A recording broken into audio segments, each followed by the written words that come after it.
Hello and welcome to the Scholar Progenium. Today I'm very excited to share with you boys my updated Finnish army for Bolt Action version 3.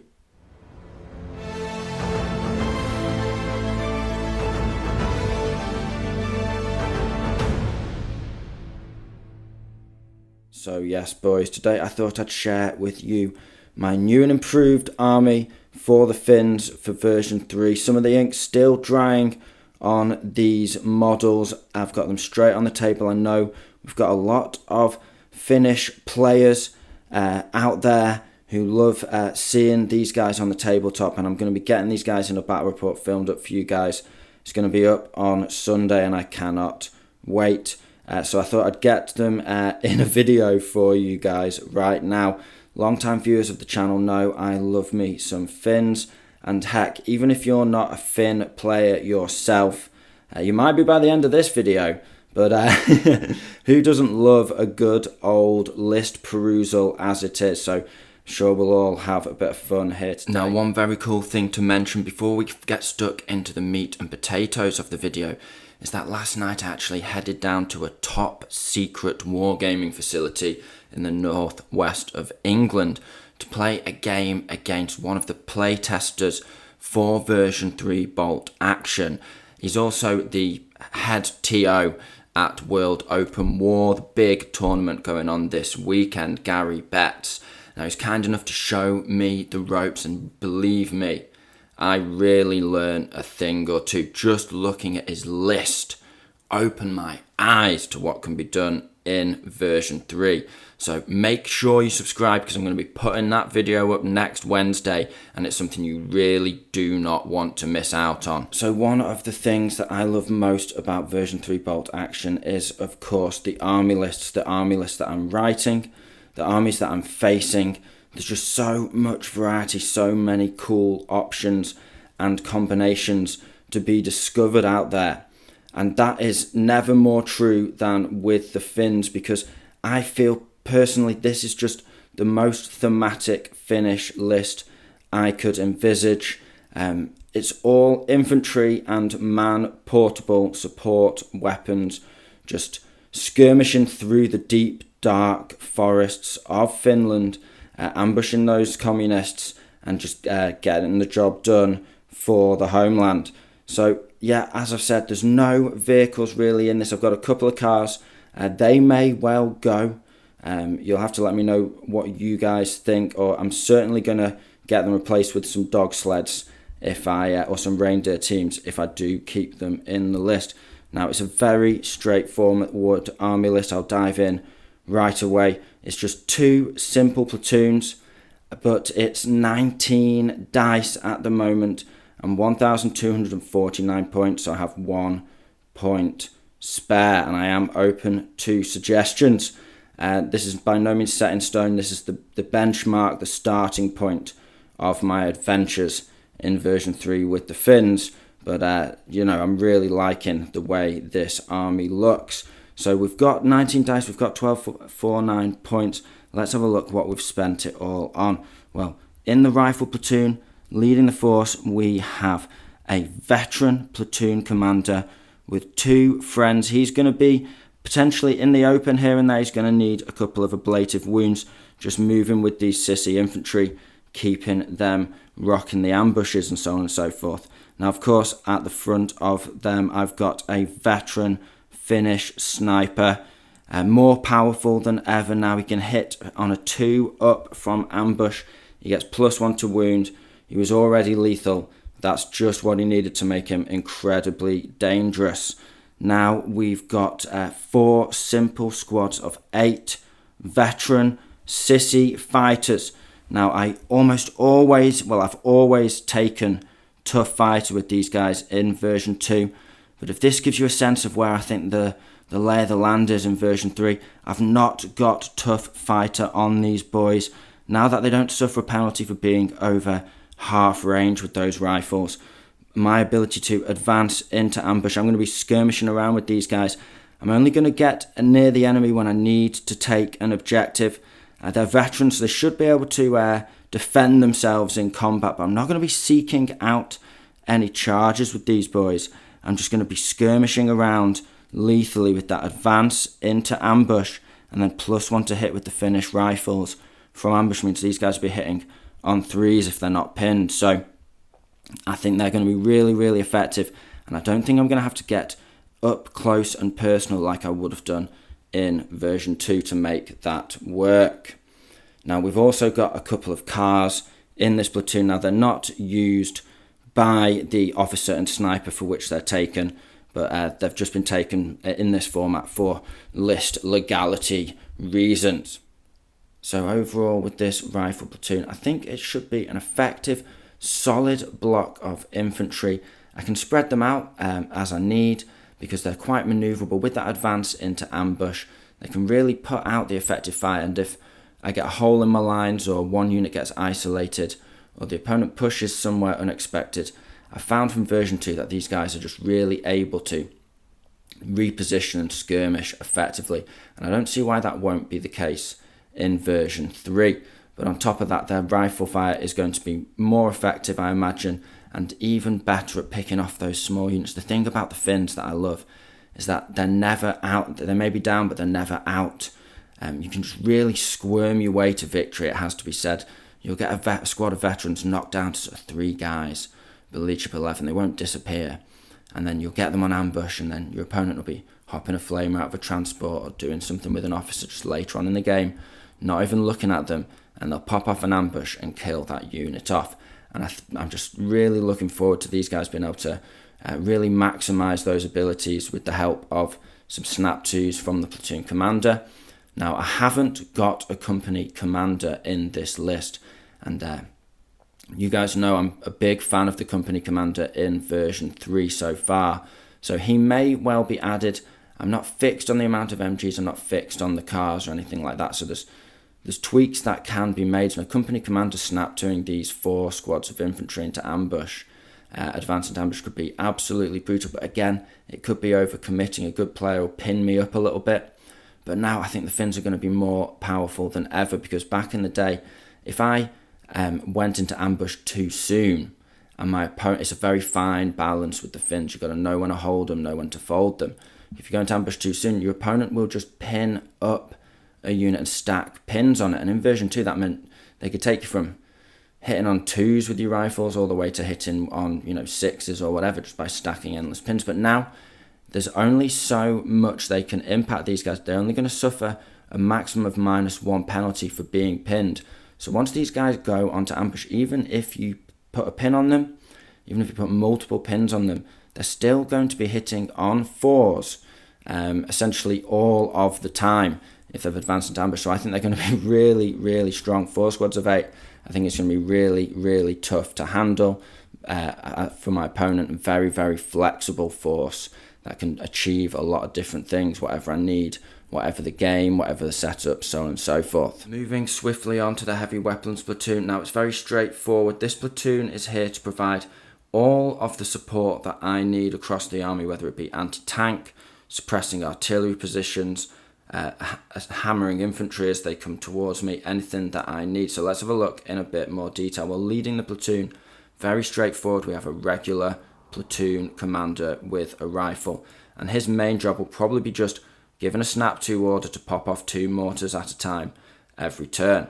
I can't see him doing much more than that, but we'll see. He's also going to give out a nice little buff to those mortars, keep them popping even if they take pins from counter battery fire. Next up, we have 3 medium machine gun teams. These guys, they've got decent, more decent long range. They've got more shots than ever. They hit more accurately than ever. Version 3 is definitely the medium machine gun addition, in that they finally are usable, at least. We'll have to see how effective they really are, but certainly usable. And with a 36-inch range, with a lack of penalty for shooting over half range, I can have these units relatively spread out, covering essential arcs of fire, covering bits of terrain that I think my opponent will want to get towards or get into, to have those effective firing lanes, but I can still sort of really focus in on one unit if I need to. If there's a howitzer there, I can just hammer it with 3 bursts of 6, stuff like that. So who knows, but essentially they should be able to operate separately but come together if needed to really smash something up.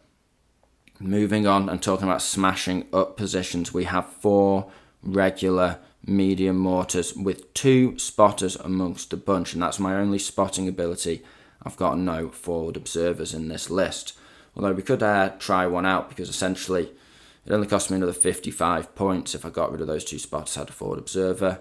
But then of course I've only got 1 spotting option, whereas with these 2 I can kind of not triangulate, because that would be the wrong use of that term, but essentially I can see everything I need, and if I lose one, I can use the other for all the team, so to speak. So I think 2 spotters is a comfortable amount, 20 point investment to keep all these mortars popping. With so many mortars, I think that's quite cheap to have them all out of line of sight. And these guys are going to be maybe in a mortar pit, maybe spread into 2 mortar pits, depending on how, as I play more and more of the Finns, how easy it is to sort of get into my mortars. If it turns out that my opponent can hit a mortar position relatively quickly and easy with squads in trucks, recce squads, that kind of thing, then I'll spread these guys out.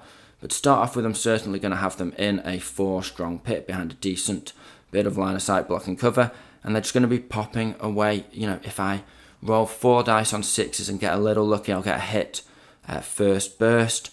But then what I'm hoping these guys can do, because I've played around with 2 or 3 mortars, and I took 2 mortars to a tournament. I've taken 2 mortars in quite a lot of lists, and what I found is they kind of pepper pot or hopscotch. They cascade their fire, one might say, because essentially you start off firing at one target, and one of those mortars is going to get the hit before the others, if that makes sense. So you roll 4 misses on the first, then on the second you roll a miss, and then you get a hit. Then the other 2 are free to re-target. So then you can start shooting at another artillery position, something like that, and then the other ones will catch up as they start firing. So you sort of have this rolling wave of mortar shells coming onto your targets, and it generally, you're going to get them pretty quickly. So it only takes a couple of turns to hit something, and with a little bit of luck, you know, we've all been in that position where we've popped a lonely mortar in version 2 at a squad of veterans that we really, really need to deal with. Well, with 4 mortars, that's not that unlikely. You could easily get 1 hit on, if you're really in dire straits, you've got a unit really pushing on you on an essential objective, you're clinging on, then 4 mortar shots into that should, you know, it could give me a real chance. And even if I think that unit's going to move off next turn, if I get that hit, get those pins, they don't move, then, you know, Bob's your uncle, I'm going to hammer them. So I think 4 mortars, I haven't tried that amount yet, but I think it's going to be really effective, really brutal. And if I need to split them into 2 teams of 2, I will do, but I think I'm going to start off by just picking 1 target, hammering it, rinse, repeat. Moving on finally to my anti-tank support. Now, this is very straightforward. I've got 2 cars for these guys that I mentioned earlier, but it's 3 Panzerschreck teams. Now, I've got experience running 3 or 4 Panzerschreck teams when we were playing Bolt Action 2.5, when we were just updating the rules as the intelligence briefings came out. So some of you guys might have seen those videos. So I tried that with the Finns, and it was incredibly effective. In fact, 4 Panzerschrecks was way too much. I was taking out all the armour and even soft skins, and then it was like, right, I may as well start shooting enemy support teams at this point, which isn't ineffective. You've got a 2-inch blast, essentially, when you shoot at units in buildings and so on and so forth with rocket launchers now. So that's an added little perk to these guys. But that's not the main point. The main point is to have 2 cars and 1 on foot. 1 on foot in the centre, and then the 2 in cars on the flanks where they can reposition if they need to. And that means it doesn't matter if I have to deploy first. It doesn't matter if my opponent's coming on first wave, or they get the advantage in dice and I have to bring my anti-tank on before they bring their tank on. I've got that flexibility with the cars. I've got enough of these guys that I can reposition as needed. So it sort of just means that I'm not going to end up bullied by a tank on one flank, or have a group of tanks rush me, and there'll be nothing I can do for several turns. These guys have to march across the board. On top of that, 3 Panzerschrecks. Well, I've played 3 bazookas at a tournament, and it was just the right amount to take on any armour or transports that I saw. It was really worked wonders for the partisans. And Panzerschrecks, it's a little more expensive. It's an extra 60 points for the 3 in total. So it's essentially 3 Panzerschrecks cost the same as 4 bazookas. But with that plus 1 pen, it just means, occasionally you are hitting on 5s with these guys. If you hop out of a transport, you dash into position and take a shot, and it's less likely that you get that hit. And I found with the bazookas, I would, get that hit, so, here and there when I needed it. Sometimes I wouldn't, but not when it was an emergency. And because I had, so many of them. But then I would get a glance because of the pen of 5 or something like that. However, these guys, they have that ability to shoot at the front armour of tanks. They don't really have to necessarily get around the sides. They can shoot faster because they've got that extra pen 6, which makes all the difference. The difference between a heavy anti-tank gun and medium anti-tank gun when you're in a tank duel is absolutely massive. So Panzerschrecks, 24-inch range. Again, no penalty for shooting over half range. These guys can get out relatively safe from any infantry, relatively safe from support teams. I can pick my positioning because it's such a small team, so flexible. And then from there, maybe I'm firing that first shot on a 5-up, but then after that, I'm hitting on 4s and I'm, hopefully focusing in a couple of rockets on a vehicle or just spreading them out as needed. Just again, flexibility is the key with this force. And again, making the use of those changes to the shooting rules by being able to shoot over half range without penalty. And that is really the theme of this list. Just being really hard to pin down, really hard to get a hold of. Just using veterans that can easily pass their order checks, especially if they've got an officer nearby. Just using loads of support teams that are able to switch fire where they need to, nice and cheap, so any one loss is not that big of a deal, unlike, say, losing a howitzer or something like that.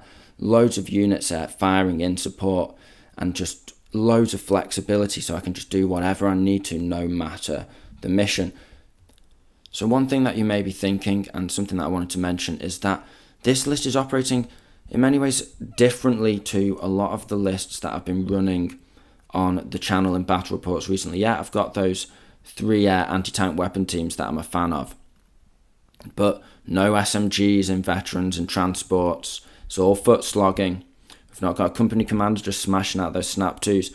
It's kind of, you might say, not using some of the lessons we've learnt from version 3 so far about what's really effective and powerful in our games. Almost auto includes, you might say. But then again, that's one of the main pleasures of collecting different factions, is that you get to play different playstyles. The reason why I got my partisans in version 2 was because I didn't really have an SMG heavy army. In fact, I didn't run SMGs basically across my Brits, my Germans, all my factions, and my Finns, of course. So with the partisans, I went, I'm going basically all SMGs in transports all the way. That was the build. And it turns out that's really good in version 3, but what can you do, eh? You're just lucky sometimes.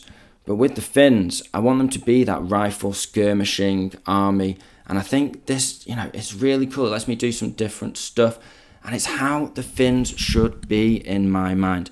I just can't get away from that fact, which is I just see these guys in my mind's eye when I'm, listening to history of the Winter War, history of the Continuation War, little documentaries whilst I'm doing my painting, so on and so forth. It's just all about those units skirmishing, fighting deep in the forests of Finland, where they've got very little support. They haven't got the air strikes, they haven't got necessarily artillery barrages, but they're just doing probing attacks, cutting off Red Army units and wiping them out, and all of that kind of thing. And this force, more than going for power, although I think it will be a very strong list, I think it'll be very fun to play with, and I think it'll be very thematic first and foremost. So I cannot wait to get it on the battlefield for you guys. So with that all being said, I hope you've enjoyed this video.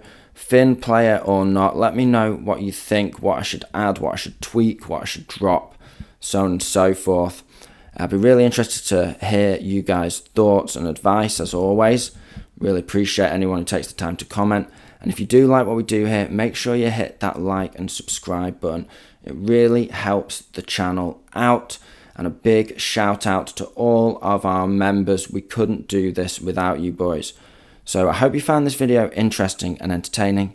This has been the Scholar Progenium. Thank you very much for your time. Goodbye.